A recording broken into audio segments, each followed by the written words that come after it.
il y a une forme d'habitude qui s'est créée et qui a dit, au fond, il ne se passera plus rien d'extrêmement important. Et c'est vrai qu'il y a un certain nombre d'éléments qu'il faut questionner. Le niveau de la menace, de savoir s'il ne fallait pas peut-être l'augmenter en raison notamment de cette rencontre internationale de football avec la Suède. Il y avait eu l'attentat à Arras 48 heures avant. Et donc, ce sont des questions que demain nous aborderons dans une commission conjointe justice, intérieur et migration, où les ministres viendront répondre à ces interrogations qui sont légitimes.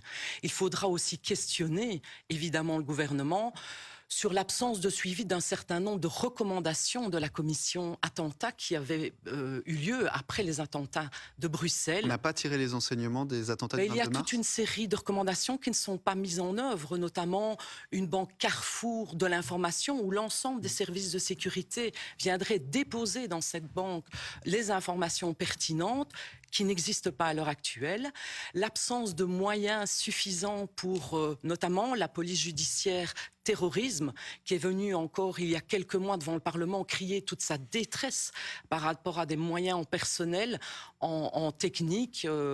Il travaille à l'âge de la pierre au niveau informatique. On a parlé du profil de l'auteur présumé. Oui. Est-ce qu'on sait s'il était suffisamment surveillé? Il n'était pas sur les listes Il n'était pas de CAM. encore fiché au CAM. Il semblerait qu'il y aurait eu... Mais il était connu de la police. Tout à fait.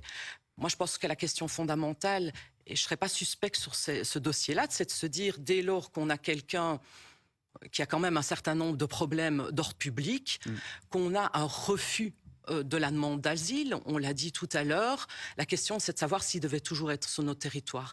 Parce que quand on laisse des individus dangereux qui n'ont pas de titre de séjour, on jette l'opprobre sur l'ensemble du phénomène de la migration et on donne de l'eau au moulin de l'extrême droite. Et donc ça, je pense qu'il eût fallu peut-être, et on demandera demain à la secrétaire d'État à la migration, pourquoi cet individu était toujours sur le territoire.